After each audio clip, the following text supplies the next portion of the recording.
12월 27일 월요일입니다. 오늘은 예레미야 1장 1절로 19절까지 말씀입니다. 하나님 예레미야를 부르시다 라는 제목입니다. 하나님 예레미야를 부르시다. 예레미야서는 총 52장까지 있어요. 이사야는 66장까지 있었죠.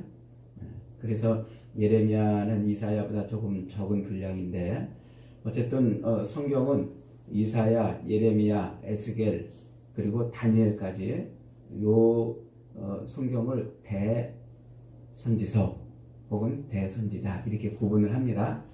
그 대자를 붙여놓은 이유는 이사야나 예레미야나 에스겔이 뭐 능력이 탁월하고 대단한 큰 아주 그런 선지자라서 대자를 붙여놓은 게 아니고 성경책 분량이 많다 그래서 대를 붙여놓은 거예요. 성경을 구분할 때.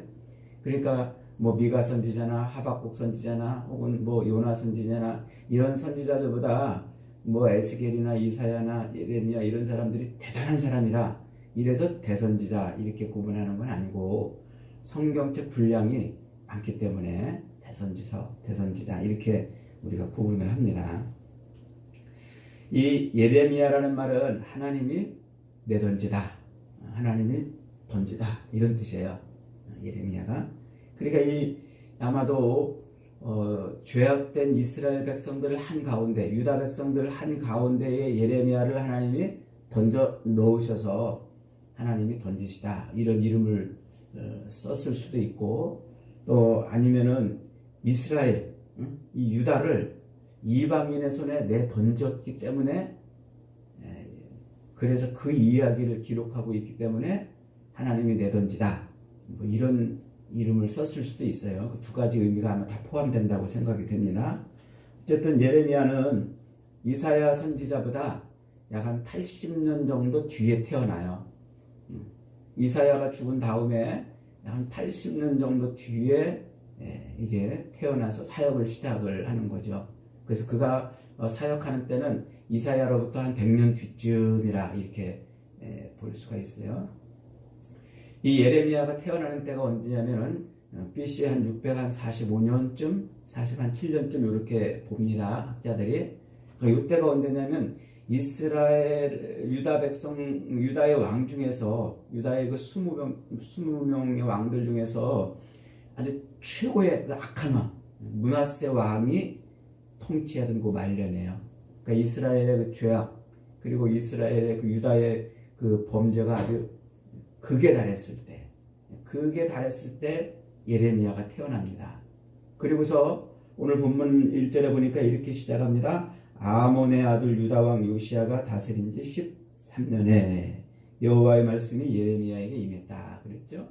요 아몬의 아들 요시야가 왕이 될 때는 언제냐면 8살, 요시야는 8살의 왕이 돼요.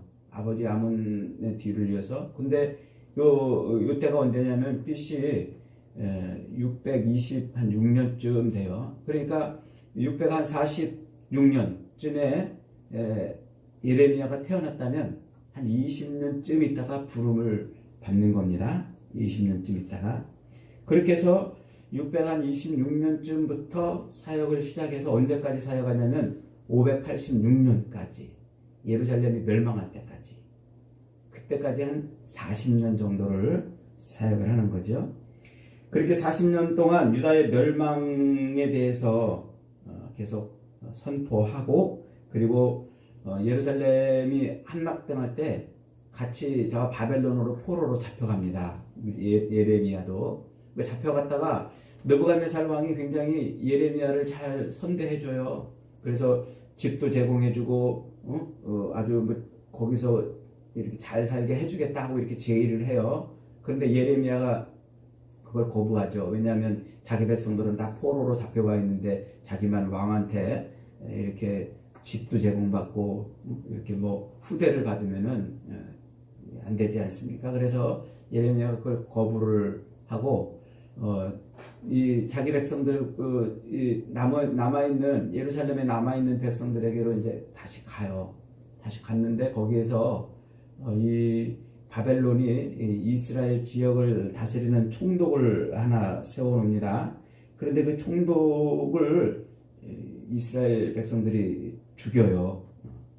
그러니까 바벨론 왕이 그 총독을 죽인 대가로 아주 큰 보복을 할 것을 두려워가지고 그 나머지 백성들하고 이집트로 이렇게 도망을 가죠. 그 이집트로 도망간 다음에 이제 예레미야의 행적이 끊어져요. 그래서 이 전하는 말에 의하면은 그곳에서 백성들한테 돌 맞아 죽었다. 뭐 이렇게 순교했다고 이렇게 알려지고 있습니다. 이 열왕기하 22장 그리고 25장 역대하 34장에서 36장에 보면은 요 예레미야가 활동하던 그 마지막 시기에 이스라엘의 모습이 자세히 기록이 되어 있습니다. 참고적으로 읽어보면 좋을 것 같고요. 예레미야 선지자가 부름받은 때가 요시야 왕 13년이라고 그랬죠. 요시야는 8살에 왕이 됩니다. 아주 어린 나이에 왕이 돼가지고 이제 정치를 직접 하기까지는 이제 시간이 좀 걸려요. 그래서 한 16세 때쯤 돼가지고 정치 전면에 나서죠. 그러다가 성전을 이제 요시야가 20살 때쯤 돼가지고 성전을 수리하는 일을 합니다. 그때 뭘 발견하냐면 성전에서 율법책을 발견합니다. 그 율법책을 읽고서는 요시야가 가슴을 치고 회개를 해요. 아, 우리가 하나님 앞에 온전치 못했구나. 그래서 소위 말하는 종교 개혁을 단행합니다. 그러니까 우상을 섬기고 예루살렘을 우상으로 채워놓고 그 다음에 더러운 그런 일들을 행하던 것을 과감하게 끊어버려요. 그래서 전국에 흩어져 있던 그 우상을 섬기는 사당들, 그 사당들을 다 철폐하죠. 대단한 종교개혁을 하는 겁니다. 그리고서는 하나님 앞으로 다시 돌아가자 이러면서 이제 이 율법을 바로 세우는 일, 유월절을 지키고 안식일을 다시 지키고 우상을 철폐하는 이런 일들을 아주 열심히 해나가죠. 그러다가 609년에 이 바벨론이 이제 아수르를 무너뜨리고 승승장구하고 그래서 그 기세를 몰아가지고 남쪽으로 이제 예루살렘과 그 다음에 저 남쪽에 이집트까지 점령하고 싶은 야망을 드러내죠. 그러니까 이집트도 이제 당하고 있지만은 않겠다 해가지고 이집트의 바르누고 왕이 군대를 일으켜가지고 바벨론을 치러 갑니다. 그때 이제 요시야가 나서서 이집트의 바르누고 왕이 바벨론을 치러 가는 그 길목에 나서가지고 바르누고를 대적을 해요. 근데 안타깝게도 거기 그 무기또라는 지역에서 이 요시야가 그만 바르누고한테 죽습니다. 그래서 전사를 하죠. 그렇게 이제 36살쯤에 이제 요시야가 죽고 그 다음에 바르누고 이 애굽의 왕이 그 자기 말을 잘 들을 것 같은 요시야의 아들 중에서 왕을 하나 세워놔요. 그게 여호아하스 왕이죠. 그렇게 세워놓고 이제 다시 이집트로 이제 돌아갑니다. 그 뒤로부터 이제 여호아하스, 여호야김, 또 시드기야 이렇게 4명의 왕이 이스라엘을 다스리고 있는 요 한 20여 년 동안, 5, 6년 동안 유다는 완전히 혼란의 지경에 빠집니다. 이때가 이제 예레미야가 적극적으로 사역을 하던 그때죠. 그러면서 이때 이제 이스라엘의 유다의 이 귀족들은 한편은 애굽파, 한편으로는 바벨론파. 그래서 애굽파와 바벨론파가 막 싸우는 거예요. 우리나라 한편은 중국파, 한편은 미국파 이렇게 싸우듯이 그런 막 다툼이 막 일어나고 그럽니다. 그때 예레미야가 등장해서 바벨론파의 손을 들어주죠. 그러고서 바벨론에게 빨리 항복하라고 그래요. 빨리 항복하라. 그 덕분에 이 유다 백성들이 그 예레미야를 저놈 저 간첩 아니냐, 저놈 친 바벨론파 매국노다 그래가지고 아주 이 예레미야를 아주 핍박을 합니다. 그래서 감옥에 갇히기도 하고요. 하나님께서 예레미야에게 이스라엘 백성들에게 선포하라고 하신 그 말씀을 이제 예레미야의 서기관 바룩이라는 사람이 있어요. 그러니까 이 사람한테 다 기록을 하게 합니다. 기록을 하게 해서 그걸 백성들한테 들려주고 이제 선포하라고 그러는데 이 여호야긴 왕이 그 하나님의 말씀이 적힌 두루마리를 칼로 찢고 불에 태워가지고 막 그런 일이 벌어져요. 나중에 이제 또 예레미야가 감옥에 있을 때 그것을 다시 기록하게 하죠. 그래서 다시 기록해서 남아있는 게 지금 오늘 우리가 읽고 있는 예레미야서인 것이죠. 그러니까 예레미야는 유다 백성들의 그 죄를 지금 고발하고 하나님이 유다를 이제 심판하신다고 지금 외치고 있는 거예요. 100년 전에 이사야는 심판하실 것이다 그랬다면 지금 100년 후에 예레미야는 이제 심판하신다는 겁니다. 그러니까 지금 하나님의 심판이 임했다는 거죠. 그러니까 하나님의 뜻대로 하라는 거예요. 그 하나님의 뜻이 뭐냐? 바벨론에게 항복하라는 거예요. 그나마 목숨이라도 부지하라는 거예요. 그러면 바벨론에게 항복하면 70년 뒤에 하나님이 다시 너희를 예루살렘으로 돌아오게 하겠다. 이것이 이제 예루살렘 백성들에게 외치는 예레미야 선지자의 말씀의 핵심입니다. 빨리 바벨론에게 항복해라. 그러면 하나님께서 70년 후에 너희를 다시 바벨론으로 예루살렘으로 돌아오게 하겠다. 이게 예레미야 선지자의 핵심 메시지인 것이죠. 그러니까 이 유다 백성들은 이런 예레미야 선지자의 예언을 듣고서는 불쾌했어요. 대단히. 저는 바벨론에게 매수당한 놈이다. 국가를 나라를 팔아먹는 매국노다. 이러면서 예레미야를 굉장히 핍박을 하고 급기야는 게 감옥에 가두기까지 하죠. 그 예레미야 당시에 예레미야를 가장 괴롭히고 힘들게 했던 사람은 거짓 선지자들입니다. 거짓 선지자들. 그들은 이 백성들한테 하나님이 우리를 떠나지 않을 거다. 하나님이 우리를 도와주실 거다. 우리를 지켜주실 것이다. 그러니 걱정하지 말아라. 불안해하지 말아라. 우리가 성전이 우리한테 있는 이상, 그리고 성전에서 이렇게 제사를 드리고 있는 이상 하나님은 우리를 떠나지 않을 것이니까 걱정하지 말아라. 라고 이렇게 백성들하고 왕에게 안심을 시켜줍니다. 그 중에 하나냐라는 거짓 선지자가 아주 대표적으로 예레미야를 괴롭히는데, 그때 하나님께서 예레미야의 입에 하나냐에게 하는 말을 이렇게 말씀하셔요. 예레미야 28장 15절에 보면은 하나냐여 들으라. 여호와께서 너를 보내지 아니하셨거늘 네가 이 백성에게 거짓을 믿게 하는도다. 그러므로 여호와께서 이와 같이 말씀하시되 내가 너를 지면에서 제하리니 네가 여호와께 패역한 말을 하였음이라. 네가 금년에 죽으리라. 이렇게 예레미야가 외칩니다. 그 외침이 있은 7개월 뒤에 하나냐는 싸늘한 시체로 변하게 되지요. 그러니까 하나님께서 거짓 선지자들을 하나님 스스로 이렇게 치시는 거예요. 그러면서 이스라엘 백성들, 유다 백성들로 하여금 이제 하나님의 진노와 그 채찍을 맞게 이렇게 만들어 놓으시는 거예요.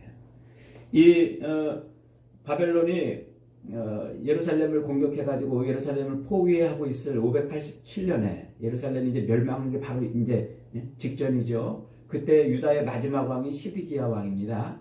유다의 그 20번째 왕 시드기야가 예레미야를 붙들고서는 하나님 앞에 빨리 간구해달라고 그랬죠. 우리 유다를, 예루살렘을 보호하게 해달라고 하나님 앞에 빨리 기도하라고 엎드리라고 그렇게 요청을 합니다. 그때 이 예레미야는 그 요청을 아주 강하게 거부하죠. 그 시드기야 왕의 요청을 거부하고서 되레 뭐라고 그래요?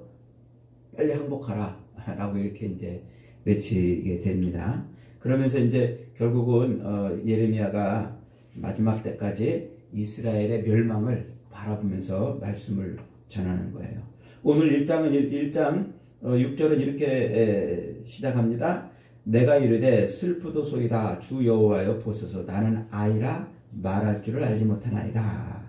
그러니까 하나님께서 예레미야를 부르니까 예레미야가 하나님 저는 아이입니다. 저는 말할 줄도 모릅니다. 나는 어립니다. 이렇게 지금 말하고 있는 거예요. 요때 나이가 예레미야의 나이가 20살쯤 되는 아주 젊을 때죠.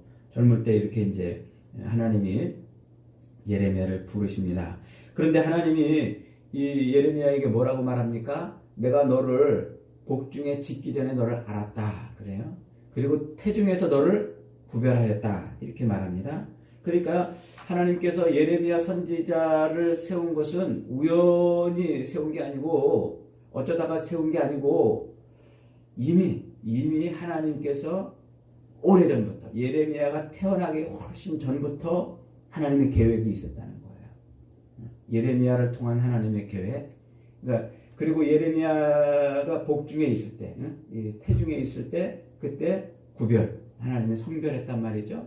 성별해냈다는 것은 이미 지금 이 예레미야를 부를 때가 나이가 이제 20살쯤 되니까 20년 전부터 그 이전부터 하나님은 예레미야를 통한 계획을 가지고 있었다는 거예요. 그러면 그 계획이 단순히 그냥 예레미야 한 사람에게 대한 계획만은 아니었겠지요. 이스라엘 유다 백성들을 향한 하나님의 계획이 있었던 겁니다. 그 유다 백성들에게 대한 하나님의 어떤 계획을 이루게 하시려고 예레미야를 지금 세웠다는 얘기입니다. 이 얘기는 조금 우리가 이해한다면은 뭐라고 이해할 수 있겠습니까? 세상에 지금 되어지는 모든 일들이 이게 다 우연히 벌어지는 일이 아니라는 말이에요. 어쩌다 일어나는 일이 아니고 하나님이 이미 작정한 계획하신 어떤 이루시고자 하는 그 목적을 이루기 위해서 역사가 그렇게 펼쳐져 오고 있다는 것입니다. 그러니까 이 죄악으로 인해서 돌아오라고 그렇게 숱하게 외치고 많은 선지자들이 하나님 앞에 이 유다 백성들을 향한 그런 외침을 외쳤는데도 불구하고 우상을 섬기고 또 자기를 숭배하는 이 죄에서 돌이키지 못하는 유다 이스라엘 백성들에 대한 하나님의 진노가 임했음을 지금 보여주고 있는 것입니다. 그래서 예레미야를 타락한 백성들 한 복판에 내던지면서 하나님께서 계속 반복적으로 하시는 말씀이 뭡니까? 내가 너를 세웠다는 거예요. 예레미야야, 내가 너를 세웠다. 너는 두려워하지 말아라. 내가 너와 함께하리라. 너를 구원하리라. 내 말을 내 입에 두었고 아무도 너를 이기지 못할 것이다. 그러니 담대히 가서 백성들한테 말씀을 외치거라. 이 말은 여러 가지를 우리로 해석하게 만들어져요. 두려워하지 마라. 걱정하지 마라. 너를 누구도 이기지 못한다. 너를 반드시 내가 구원하겠다. 내 말을 네 입에 두었으니 너는 가서 전하라. 이것은 예레미야가 지금 어떻게 예레미야가 가서 말씀을 전해야 될 환경이 어떤지를 충분히 짐작하게 해주죠. 두려움 자체, 불안 자체, 수많은 핍박과 절망감이 몰려드는 그런 상황에 있는 겁니다. 그런데 하나님이 그런 예레미야를 통해서 반드시 하나님의 뜻을 이루시겠다고 지금 선언을 하고 있는 것입니다. 그러면서 예레미야에게 이렇게 물어봐요. 내가 무엇을 보느냐? 첫 번째로 예레미야가 뭘 봅니까? 살구나무 가지가 잎이 나는 걸 봅니다. 이렇게 말해요. 그러니까 살구나무 가지가 잎이 난다는 것은 이제 중동 지역에서 그 살구나무가 잎이 날 때쯤 되면 이제 혹독한 겨울이 끝나고 이제 봄이 오는 거예요. 그렇게 봄이 온다는 것은 시간이 흘러도 변함없이 되어지는 일들이 있다는 거예요. 하나님의 뜻이 반드시 이루어질 것을 지금 보여주고 있는 거죠. 두 번째로는 뭘 봅니까? 가마에 물이 펄펄펄펄 막 끓고 있습니다. 그런데 그 가마의 북쪽 면이 올라가고 남쪽 면이 내려가서 북쪽 면부터 남쪽으로 이렇게 끓는 가마가 쏟아지는 그런 모습을 지금 보고 있습니다. 그건 무슨 얘기입니까? 지금 하나님께서 유다를 향한 하나님의 그 마음이 지금 끓고 있다는 거예요. 하나님의 마음이 지금 펄펄 끓고, 그래서 결국 하나님이 유다를 심판하시고 진멸하신다 하는 것이죠. 그러니까 이 예레미야 선지자를 부르시면서 하나님은 그에게 그가 보고 있는 그 모습을 통해서 하나님의 뜻이 어떻게 성취될 것을 지금 말씀하고 있는 거죠. 여러분, 오늘 우리가 이 말씀을 통해서 깨달아야 될 것은 그겁니다. 오늘 우리가 지금 무엇을 보고 있느냐는 거예요. 우리가 보고 있는 게 뭐냐? 그 보고 있는 것을 가지고 하나님은 우리로 일을 하십니다. 어떤 사람들은 그저 이 땅에서 사는 모습이 즐겁고 쾌락에 빠져있고 또 이 땅에 있는 것을 또 바라보면서 즐거워하는 것으로 만족하는 사람도 있지만, 어떤 사람은 또 이 땅에 있는 이런 사람들의 모습이 너무나 죄악되어 있다. 너무나 타락되어 있다는 것을 보기도 할 것입니다. 그 두 모습을 보는 걸 통해서 하나님은 그들 중에 하나님이 특별히 일할 사람을 세우시는 거죠. 그래서 그 안타까운 음란하고 패역하고 더럽고 악한 그런 모습을 보고 하나님 앞에 엎드려서 기도하고 그 모습을 인해서 하나님 앞에 회개하는 사람들을 하나님이 말세에 하나님의 일을 하는 사람들로 세우시는 겁니다. 여러분, 그저 세상에 있는 온갖 음란하고 패역한 모습들을 바라보면서도 무감각하게 있는 것이 아니라 그런 모습을 바라보면서 하나님의 섭리를 볼 수 있는 눈이 열리기를 바랍니다. 그래서 저와 여러분이 하나님의 뜻대로 쓰임받고 하나님께서 하시고자 하는 일대로 일을 이루는 복된 인생을 살아가시기를 주님의 이름으로 축원합니다.